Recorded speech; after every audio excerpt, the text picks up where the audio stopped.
Hello friends. Operational situation at the front on the 25th of January, Kopinskaya Lymansko direction, Sinkovka. At night, Russian troops carried out another attack on the settlement, and again they managed to enter the northern part of Sinkovka, but the attack was repulsed. The APU was knocked out to its original positions in the forest by Russian troops, so we do not record any new changes. Everything remains within the gray zone. However, against the background of previous attacks, this attack differs in that there was a large number of personnel, but there was no support for armored vehicles. If before we remember those shock fists, when 10 or 12 armored vehicles were 9, there were 4 and 5, but there was support for armored vehicles. Now they have switched again to the tactics of small infantry groups that attack from several sites, but without the support of armored vehicles. Therefore, the attack was repelled. We do not record any changes. At the same time, as we can see, the Russian troops, despite the fact that there was a relative pause in the attacks, we talked about the fact that a number of Russian military commanders in fact reported that it no longer makes sense to storm Sinkovka head-on since April of the 23rd year. Because, if you remember, we commented on the moment with you that the line where the Russian troops approached the northern outskirts of Sinkovka is April of the 23rd year. From that moment on, they had small advances in the forest itself, and now in fact, for 9 months, they stormed the same position, and actually had no success. Therefore, for a certain period, we saw that everything turned into positionality, but again, and after some relative calm, they attacked the northern part of Sinkovka. The attack was completely repelled without changes. I repeat, in general, there is relative stabilization in the Kopensky direction, including the area of Starch, Kotlyárovka, Tebayevka and Berestovoy, where Russian troops, although they are still making attempts to improve tactical positions, still do not have the success that they had before. The fighting is going in the direction of Berestovoy. Russian troops are trying to improve the situation, attacking not only from the area of Starch, but also from the forest north of Kazemovka. Therefore, positional fighting continues here. At the same time, reports have been received, and continue to be received, in the direction of Makievka, that the enemy is pressing, both from the area of Novovodyanoy and from the area of Plashanka in the western direction. But we do not record any changes. But there is an interesting point about Bologorovka.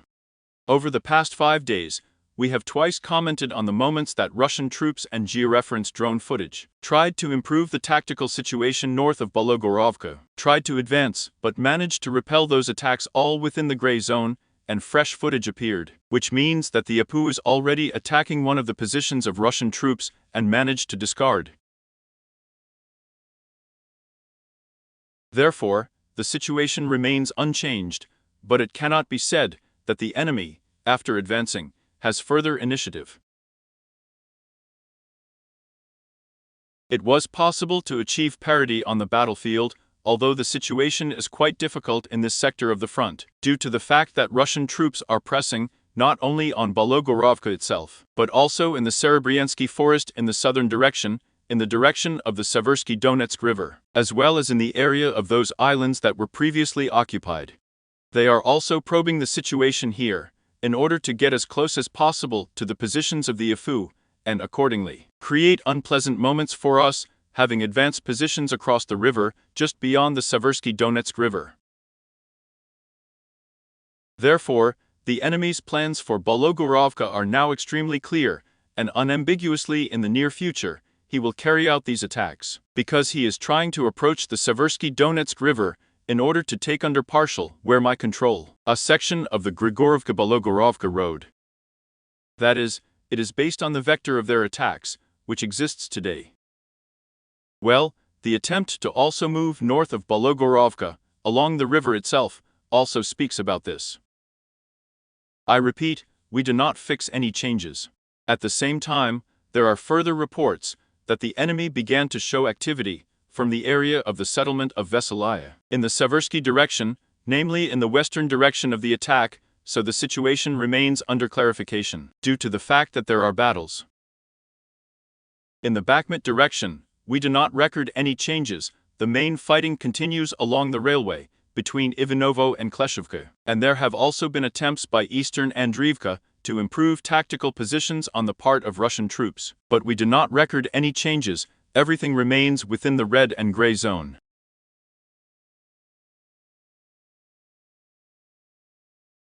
In the Avdeevka direction. So here, we will immediately analyze the northern flank of the attack, in the area of the typical. And in the most typical without any changes, here the enemy is mainly trying to level the situation with infantry. As for equipment, it works behind the railway, well, actually shelling the probable positions of the Apu, and at the same time, the Apu is firing back. Therefore, the main military operations are still taking place within the red and gray zones, but we do not record any changes in this sector of the front. As in the Garden Partnership of Ushka II, and firm the Kamenka district, in the direction of the Garden Partnership Rainbow. In other words, there is a certain positionality characteristic here. The south of Avdeevka still remains the hottest point, and the enemy is pressing here quite seriously, continues to press. And now we will talk about this in more detail.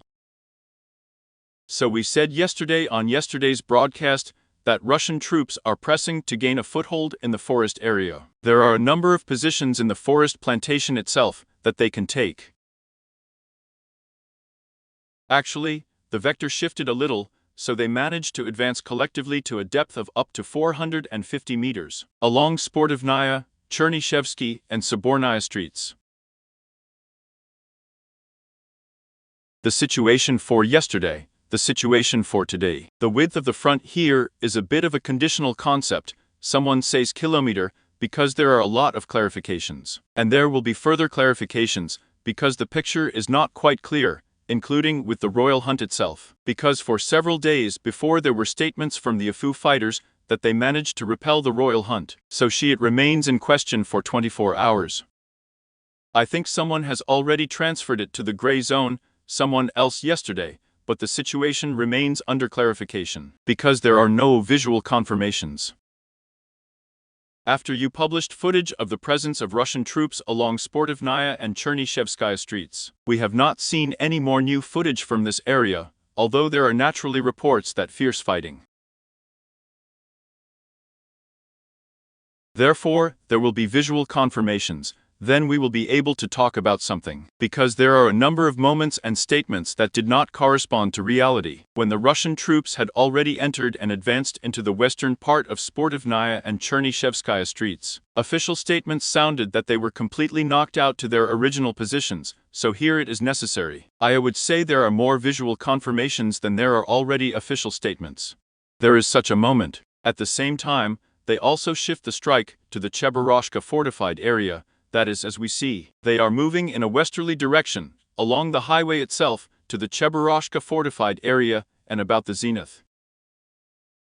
There are attacks in his direction, but they are more of a positional nature, and in the direction of Chebaroshka itself. There are also positional fighting, but the enemy is pressing on this section of the front, naturally for him these two positions are extremely important for further advancement, because here a flank strike and regular shelling. Adjustment from this creates very big problems for the Russian troops to advance and gain a foothold in a number of positions. In the south of Avdeevka, so now there is no longer one task for them as it was before, to catch on and gain a foothold.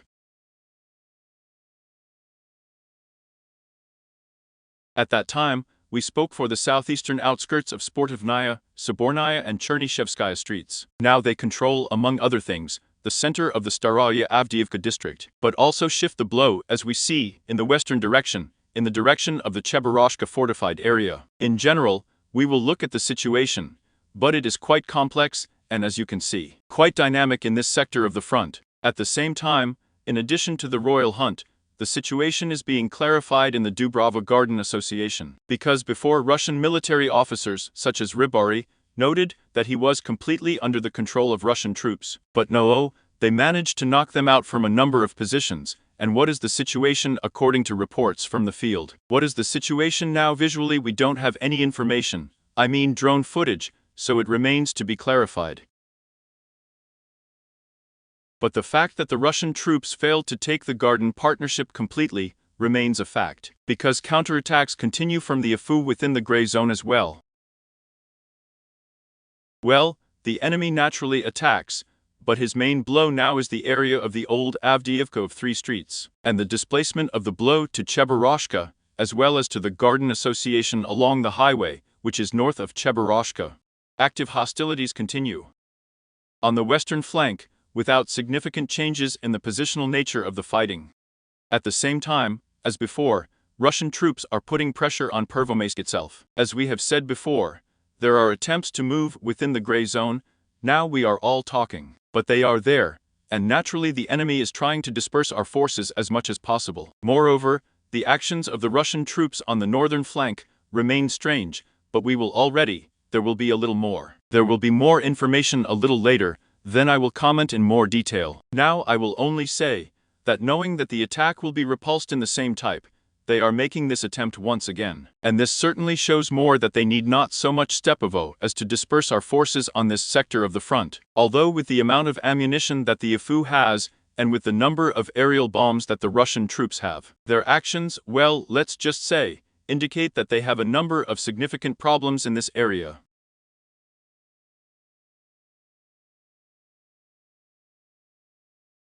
But this does not mean that we have no problems. We also have big problems in this area, if we speak objectively. But it is possible, most importantly, to restrain the enemy, and somewhere even discard and counterattack on very hot spots. Active fighting continues. I will briefly comment on the Kurakovsky and South Donetsk directions. The fighting is still going on, if we are talking about Yuzhno-Donetsk, in the direction of one of the fortified areas of the armed forces of Ukraine, south of the fortified area of the menagerie of attacks by Russian troops. Previously, they undertook with the support of armored vehicles. Now there is an infantry movement, that is, they are trying to improve their tactical positions along the forest belts. We do not fix any significant changes. It is possible to discard them to their original positions. And at the same time, there are attacks both in Georgievka itself and north of it, along 2 forest belts, but they are more of a positional nature today, and these hostilities are distracting. I will comment on one point on the Staromlanovsky, Zaporozhye section of the front, without any changes, and on the markets. So a number of statements were from Russian military commanders. Some are true, some are not. Some are naturally an attempt to misinform us. So after the group of the WAV operator Moses was destroyed, a number of military officers declare that the Apu has become easier in this sector of the front. It is easier to rotate, logistics is easier, and of course, supply has improved. Well, let's just say it wasn't just about Moses, they had a sufficient number of WAV operators. It is clear that experience plays a role.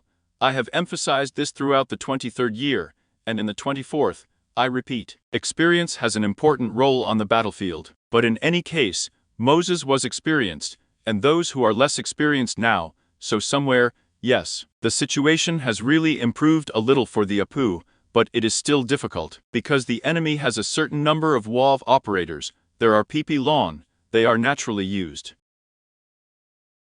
But this is not the same situation as it was before, let's be blunt.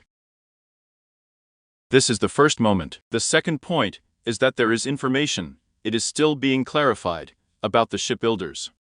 So, the Russian military commander Romanov reported that one of the commanders, Russian I mean for those who do not know what kind of brigade this is, these are Russian WAV operators, quite experienced, we will talk. Because according to the videos they publish relatively professionally, we will say they act. So, one of the commanders sent out the coordinates of where the meeting would be, and it is reported that he sent not only to the fighters from the front line, but in general HIMARS rockets flew there, and there were about 150 people there, so everything is classified. A little bit about this was reported by the Russian, I repeat, Vonka Romanov, but we will know how the situation really is a little later. In any case, Vonka Romanov was not noticed in this kind of disinformation, but he is more, of course. As a representative of Russia, the Russian Federation is concerned about the problems of their army. But in any case there is such information, and he always voices problems, so he is inclined to believe that this is so. But the losses, this all remains to be clarified. Therefore, there is such a moment of payment in colors, by the way, including the Avdeevka direction, and the western flank of Avdeevka, especially where Prvomaiskaya. Therefore, we will look at the situation, but based on the fact that the Russian troops have really had some problems in recent days, especially the last 24 hours, including WAV operators. Perhaps this is actually the case, and really experienced